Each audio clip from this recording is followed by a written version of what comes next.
한국직업방송 2016년 공익채널 선정을 축하합니다. 사랑해요, 한국직업방송.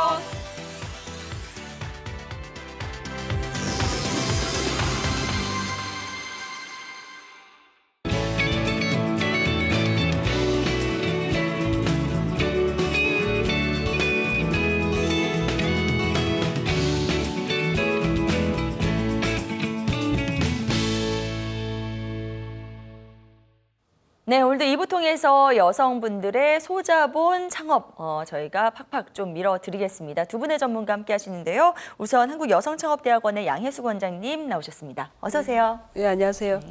그 날씨가 굉장히 추운데도 제가 줄 서서 밥을 한번 먹어봤는데 그 집이 뭐냐면 딱 하루에 정해진 양만 팔고 그만해요. 4시가 돼도 문을 닫아버리고 3시에 네. 떨어지면 3시에 문 닫고. 그러니까 그 메뉴가 다른 메뉴가 아니고 간단한 전문점의 잔치국수 그런 매장이거든요. 그러니까 네.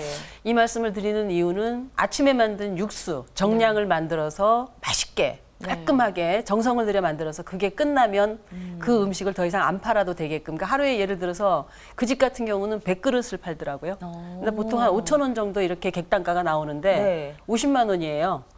그러면은 가게세 100만 원 내고도 충분히 부부가 먹고 살기에 충분하기 때문에 많은 거 고민하고 많은 돈 들이지 말고 골목상권이라도 네. 유동인구가 찾을 만한 그런 아이템을 정하셔서 전문점으로 도전하시는 것도 네. 창업 비수기를 이기는 불경기 창업에 이길 수 있는 그런 노하우라고 생각을 합니다. 그래요. 자, 원장님 근데 평소에 이렇게 뵈면은 워낙 카리스마 넘치셔가지고 어디 가서 절대 줄 안 서실 것 같은데 줄 서서 서요. 많이 연구하시네요. 네. 네. 자, 이렇게 열심히 연구해 오신 그런 결과, 엑기스만 지금 전해드렸으니까요. 요즘 같은 시기에 창업 노하우로 좀 알아두시면 좋을 것 같습니다.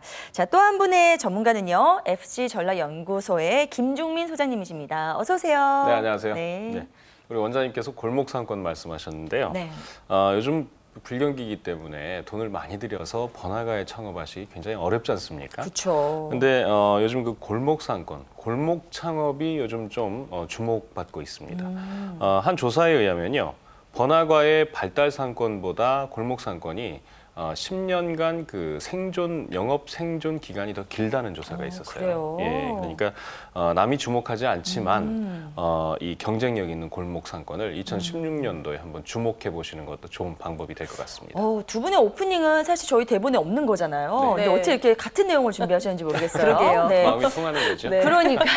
요즘 트렌드이기 때문에. 네, 두 네. 분의 이 발언으로 골목 상권이 갑자기 또 너무 뜨지는 않을까 걱정이 됩니다. 자, 이 두 분과 함께 오늘 새로운 창업의 아이템 한번 짚어봐야 될 텐데요. 자, 오늘은 어떤 업종 쪽으로 소개해 주실 건가요? 그 남녀노소가 거부감 없이 그냥 부담 없이 즐길 수 있는 그런 메뉴라고 볼 수가 있는데 네네. 한 그릇 먹으면은 내가 보양식, 몸에 좋은 음식을 먹었다. 오. 또 가격도 부담이 없다. 네. 또 이제 집에서 만들면 그 맛이 안 나니까 꼭 나가서 먹고 싶다 이런 생각이 드는 삼계탕 전문점. 삼계탕이요. 보양식이죠. 네네. 한국의 대표 보양식이라고도 할 수 있는데 네. 그 안에 보면은 녹두 들어있는 것도 있고요. 그다음에 한방 재료 들어있는 것도 있고 또 제주도 갔을 때 턱하니 대접받는다고 딱 갔더니 전복이 2마리가 탁 얹혀져 오, 나오더라고요. 삼계탕 안에요? 예, 그 전복 삼계탕 뭐 그런 것도 네. 있었고 누룽지 삼계탕 맛있죠. 오. 누룽지 삼계탕 다양한 삼계탕들이 있어요. 닭 한 마리까지 오늘 겸해서 네. 쭉 만들어내는데 이 삼계탕 전문점이 아까 말씀드렸듯이 업종 수명이 그렇게 길지가 않아요, 우리나라가. 꽤 오래오래 할 수 있는 그런 영구적인 업종이 없는데 네. 얘는 그나마 5년 이상 버티는 확률, 잘 돼서 버티는지 아니면 근근히 사는지 모르지만 네. 83%가 넘는데요. 83%요? 일단 창업을 하면 네. 그나마 이제 유지가 꾸준하게 되고 별로 변동이 없이 꾸준한 아이템으로 볼 수 있고 네. 그다음에 이제 메뉴를 좀 다이어트를 위한 여성용 그런 거 또 그다음에 남자들이 보양식으로 좋은 거, 피부 미용에 좋은 무슨 이런 삼계탕 이런 것들을 네. 만들어낸다 그러면은 네. 좋은 아이템이 되지 않을까. 오늘 그 아이템에 대해서 자세히 알아보겠습니다. 오늘도 원장님의 이 애정이 많이 느껴집니다. 이 네. 아이템에. 예, 오죽하면 삼계탕을 의인화시키셨어요. 네. 네, 그래요. 아주 아끼는 그런 보물을 소개해 드리는 것처럼 이렇게 말씀해 주셨는데요. 자, 그럼 삼계탕 전문점 저희가 좀 특징부터 좀 자세하게 짚어보겠습니다. 어떤 것들 들어볼 수 있을까요? 네, 삼계탕 우리 메뉴의 우리 민족의 대표적인 보신 음식이죠. 여름철에 그 보신 음식 하면 두 가지를 꼽을 수 있는데요. 보신탕과 삼계탕입니다. 그렇군요. 보통은 이제 네. 보신탕집에서 삼계탕을 같이 팔았었죠. 근데 여성분들의 선호도나 대중성에 의해서 삼계탕이 보신탕을 누르고 대중적인 음식으로 각광을 받게 됐다라고 봐도 무리가 없을 것 같고요. 네네. 요즘은 전문점뿐만 아니고 일반 음식점에서도 삼계탕을 판매하면서 이런 보양식이 일반 음식으로 넓게 자리 잡았다라고 보면 큰 무리가 없겠습니다. 네네. 삼계탕의 형태도 그동안 많은 변화가 있었는데요. 원장님 말씀하신 대로 해산물 넣는 전복 삼계탕, 네. 그리고 한약재가 들어있는 한방 삼계탕, 그리고 곡물을 네. 갈아 넣어서 죽을 강조한 삼계탕, 네. 이런 그 전문점들이 많이 생기면서 경쟁력 확보를 위해서 기호도 맞게 여러 가지 메뉴로 많은 변화의 시도가 또 있었고요. 네. 또 한국을 대표하는 한류 음식으로 붐을 타고 알려지면서 그래요? 레토르트 파우치 제품이 또 수출을 하게 됐고요. 외국에 알려졌고요. 또 한국의 관광 온 외국인들이 꼭 먹어야 되는 음식으로 삼계탕을 찾으면서 바야흐로 삼계탕 전선시대가 된 그런 느낌이죠. 분명한 계절 성수가 가능한 메뉴고요. 평상시 즐겨 먹을 수 있을 정도로 가격이 저가로 형성돼 있다는 그런 점에서 네. 삼계탕 전문점의 창업은 앞으로도 계속 관심 받을 것 같습니다. 그래요. 제가 생각해 보니까 제가 집이 여의도인데요. 한 10년 넘게 살았는데 네. 삼계탕 집이 한 서너 군데 제가 아는 곳이 지금 10년 넘게 그 자리에서 그대로 꾸준하죠. 장사를 계속 하고 있네요. 지금 생각을 해보니까 이렇게 꾸준한 인기가 있는 아이템인 건 맞는 것 같습니다. 자, 그러면 좀 더 구체적으로 창업 형태에 대해서 짚어봐야 될 것 같은데요. 지금까지는 어떻게 창업을 했나요? 우선은 두 가지 형태로 볼 수가 있죠. 그러니까 자기가 노하우를 갖고 있다 그러면 독립점 창업, 그다음에 또 하나는 이제 프랜차이즈로 창업을 하는 그런 형태도 있죠. 네네. 근데 이제 프랜차이즈로 창업을 하면 좋은 점이 뭐냐면 주재료인 닭을 물류 공유를 그러니까 공급처를 같이 해서 싸게 받을 수 있다는 장점. 네. 그다음에 이제 인테리어든가 상호 같은 거를 공동으로 하기 때문에 홍보가 훨씬 더 유리할 수 있죠. 그렇죠. 그다음에 이제 인테리어 부담은 좀 돼요. 비용이 좀 비싸게 받을 수가 있죠. 그다음에 이제 가맹비 내고 그다음에 이제 거기에서 이제 나름대로 조언도 구하지만 독립점에 비해서 한 3분의 1 정도가 더 들어간다고 생각을 해야 되겠어요. 네네. 근데 이제 독립점으로 해서 비교적 성공하는 그런 케이스를 보면은 삼계탕만 파는 게 아니고요. 냄비, 전골 냄비에다가 닭 한 마리 파는 중림동에 있는 그 집은 정말 줄 서야 돼요. 5시에 벌써 예약해야 되고 네. 가면은 들어가는 입구에 닭꼬치를 팔아요. 아. 굉장히 맛있어요. 그러니까 그거를 먼저 먹어야 돼. 막 냄새를 연탄불에 구워서 막 풍기기 때문에 네네. 그거 먼저 먹고 그다음에 이제 닭 한 마리 나올 때 거 먹고 마무리는 닭 한 마리 육수에 칼국수를 끓여서 먹는 것까지. 그러니까 삼계탕보다 그 집은 더 닭 한 마리가 더 많이 팔리는 것 같고 네네. 닭꼬치로 술도 많이 팔리고 그러는 것 같아요. 그러니까 이런 부분을 감안을 한다 그러면 독립점 프랜차이즈인데 독립점으로 노하우 전수를 받아서 하는 것도 하나의 방법이라고 생각이 되기 때문에 네. 안정적인 업종이라고 아까 소장님도 말씀하셨지만 이왕이면 배우셔서 상권 괜찮은데 들어가셔가지고 꾸준하게 사람이 올 수 있도록 한다 그러면은 좋은 창업의 형태가 되지 않을까 싶습니다. 네, 알겠습니다. 자, 뭐 이렇게 여러 창업 형태가 있는데요. 어쨌든 굉장히 우리나라 사람들한테 계절 가리지 않고 인기가 있는 그런 메뉴인 것만은 확실한 것 같습니다. 실제로 지금까지 시장 상황은 어떤지 그것도 짚어보면 도움이 많이 될 것 같은데요. 네, 사실 신규 창업이 그렇게 많은 아이템은 아닙니다. 다른 음식점에서도 그 삼계탕을 많이 판매를 하고 있지 않습니까? 네네. 신규 창업자들이 그런 흔한 메뉴들을 무릅쓰고 용기와 맛의 자신감을 가지고 삼계탕 전문점을 차린다는 것 사실 쉬운 일은 아니거든요. 네네. 여러 가지 불안 요소가 있기 때문에 기존의 전문점들이 꾸준하게 명성을 이어가는 그런 형태로 지금 존재하고 있는 것도 사실이고요. 네네. 그러나 나름대로 육수 그리고 맛을 내는 비법 사실 일반 음식점들에서는 인스턴트식으로 맛내는 그런 기교가 많이 전해지고 있는데 네. 전문점으로서 정통으로 닭 육수를 끓이고 닭 고기의 맛을 내는 그런 다양한 메뉴 구성을 구비해서 오픈을 준비하는 신규 창업자들도 많이 늘어나고 있는 것도 사실입니다. 네네. 서울 지역에만 삼계탕 전문점이 약 한 1,000개가 넘는 곳이 지금 영업을 하고 있고요.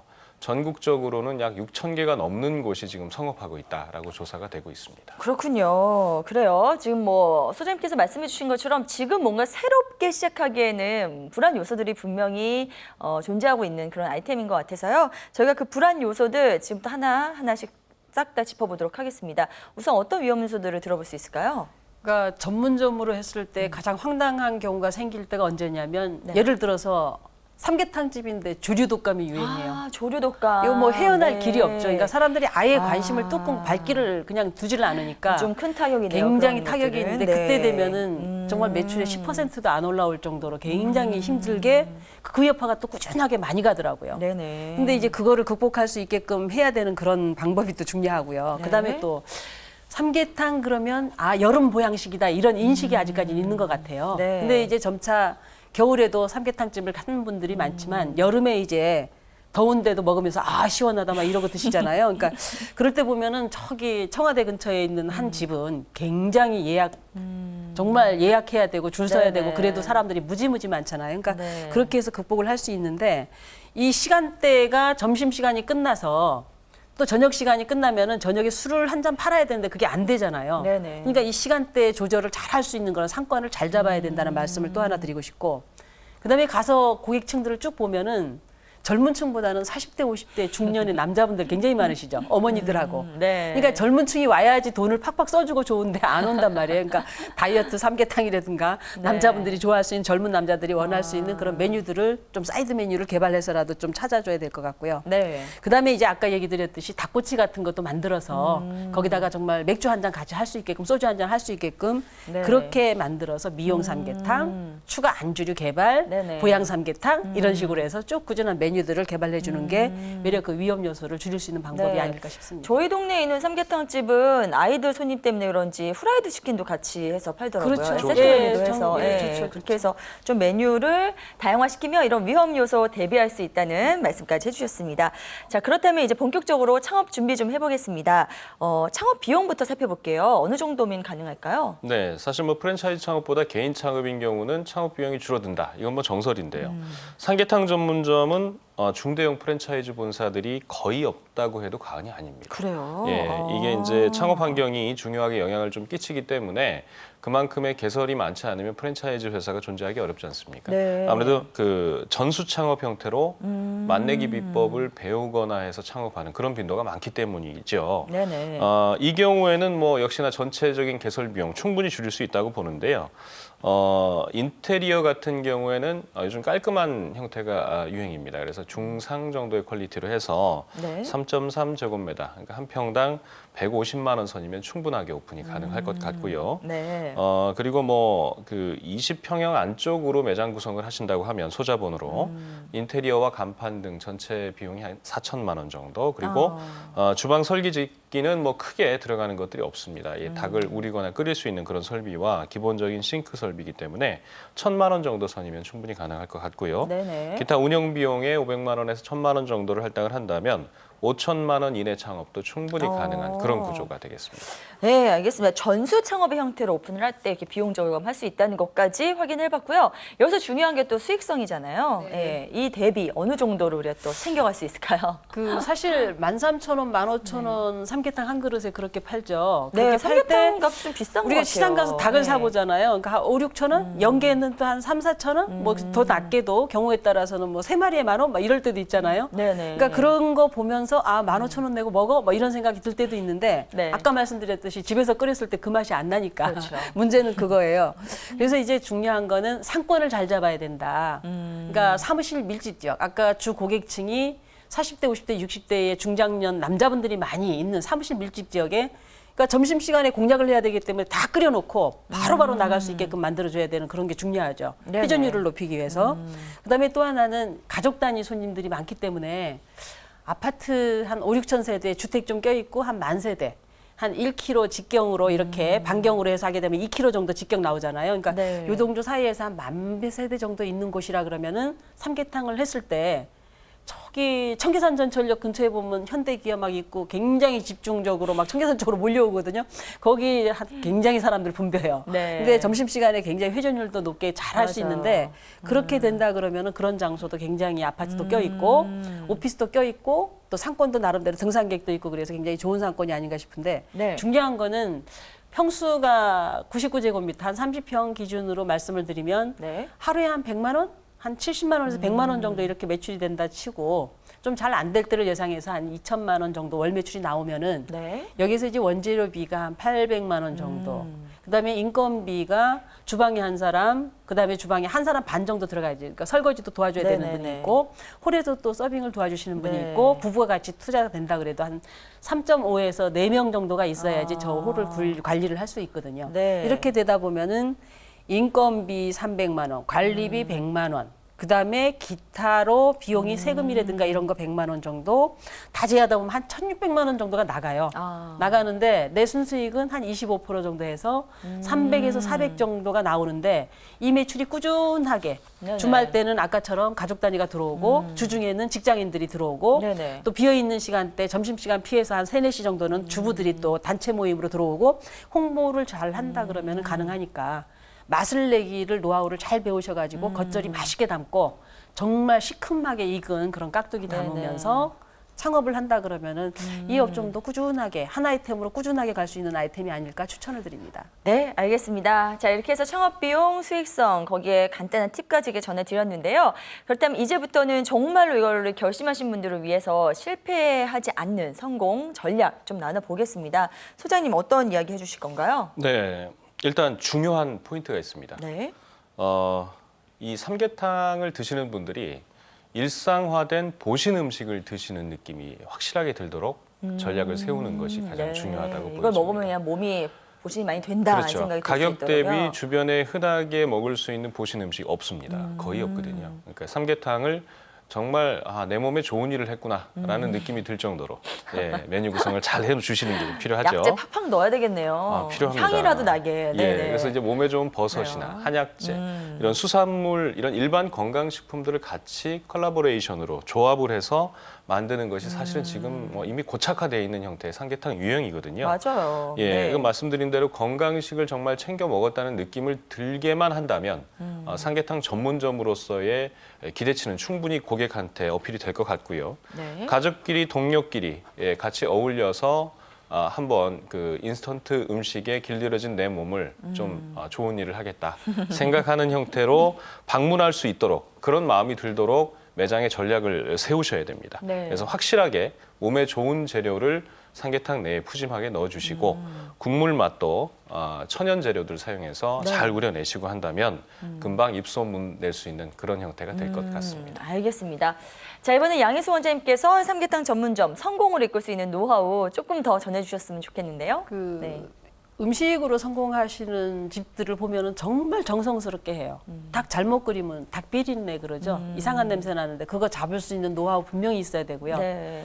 담았을 때 정말 푸짐하고 맛있게 정말 보기 좋게 담아야 되는 그런 뚝배기 선택이라든가 이런 것도 잘해야 되고 네. 서빙하면서 툭 갖다 놓으면 안 되죠. 굉장히 무거운 거고 뜨거운 거니까 잘 갖다 놓는데 네. 소리 안 나게 잘 놓을 수 있는 서비스 정신도 좀 튀어나야 될 것 같고 네. 그다음에 이제 거기에 대해서 이제 그 내부의 인테리어라든가 이런 것도 돈을 많이 들이지 않더라도 한지, 닭집, 벽지 같은 것만 선택을 잘해도 굉장히 토속적인 냄새가 나면서 어울리게 할 수 있잖아요. 네네. 요새는 또 젊은 층이 오라고 또 굉장히 현대식인 시설에서 삼계탕을 파는 그런 집들도 있거든요. 네네. 그다음에 이제 그 육수의 노하우가 또 있어야 될 것 같아요. 제가 옷딱집 다니는 데 있어요. 저기 남한산성에 가보면은 인테리어 별로 없는데 네. 육수가 너무 시원한 거예요. 먹으면은 정말 시원하다 이 생각이 들 정도 되는데 네. 거기 보면 옷딱을 주로 많이 하는 팔고 잘 해요. 네네. 그다음에 이제 또 하나는 그 아침마다 담그는 겉절이.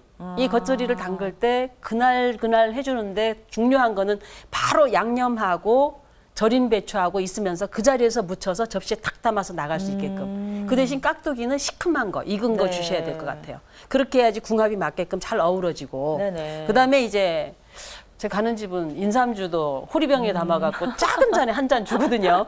그러니까 네네. 그렇게 주면은 굉장히 그걸 미리 한 잔 먹고 있으면은 몸도 달달한 게 굉장히 좋아지니까 훨씬 네. 더 삼계탕을 더 맛있게 먹고 몸에 참 득이 되는 네네. 그런 날인 것 같다. 정말 힐링이 된다 그 생각이 듭니다. 알겠습니다. 전국에 걸쳐서 단골집이 있으신 것 같아요. 원장님. 삼계탕 매니아신 것 같은데요. 네. 그래요. 두 분께서 전해주신 이 전략들, 노하우들 참 참고를 하신다면은 실패 확률을 좀 더 많이 줄여 갈 수 있지 않을까 싶은데요. 자, 앞으로의 전망도 우리가 빼놓지 말고 좀 짚어봐야 되겠죠. 네. 이미 어떻게 보면 아까 성장세는 조금 많이 둔화가 된 그런 업종 쪽이라고 해서 네. 앞으로 어떻게 보시는지 굉장히 궁금해요. 급격한 성장은 없이 이미 어느 정도 반열이 오른 안정된 아이템이다. 이렇게 네. 생각하시고 창업 준비하시면 될 것 같고요. 네. 뭐 특별한 그 여러 가지 외식 아이템 중에서 유행도 타지 않고요. 급격한 성장도 없고 그리고 특별한 불황도 없는 이런 아이템군이다. 라고 보시고 준비하시면 됩니다. 다소 여러 가지 그 필수 구성 조건들, 기본적인 맛에 충실해야 되는 여러 가지 어려운 아이템이기도 해요. 그만큼의 네네. 한 메뉴를 잘 내야 되는 그런 어려움이 있는데 반면에 1년에 3번의 큰 대목이 있지 않습니까? 네. 초복, 중복, 말복에 대해서는 뭐 가히 문전성시 이루는 것은 아주 어려운 일이 아닌 것 같고요. 그렇게 보지만 또 하절기도 하나의 대목입니다. 네네. 하절기면 1년에 한 분기거든요. 그렇다면 그 대목 기간은 충분한 매출을 올릴 수 있는 그런 형태고요. 그리고 겨울철에는 또 온기를 느끼게 하는 그런 메뉴와 그리고 백숙 메뉴들은 또 몸보신이 같이 되는 것들이거든요. 네네. 그러니까 1년 어떻게 보면 1년 365일 동안 꾸준하게 손님을 끌 수 있는 메뉴를 구축할 수 있다라는 게 아주 큰 장점입니다. 그래서 삼계탕 전문점과 삼계탕과 복합 메뉴 구성을 한다면 충분히 승산이 있는 그런 아이템이라고 판단됩니다. 네, 그래요. 지금 뭐 많이 대중화된 아이템입니다만 여러분들의 지금 남다른 그런 노하우, 전략들이 있다면 충분히 지금 시작해도 괜찮다는 말씀까지 전해주셨습니다. 자, 오늘 이렇게 해서 영양 가득한 보양 음식, 이 삼계탕 전문점에 대해서 자세하게 이야기 나눠봤고요. 지금까지 수고해주신 두 분의 전문가님 대단히 고맙습니다.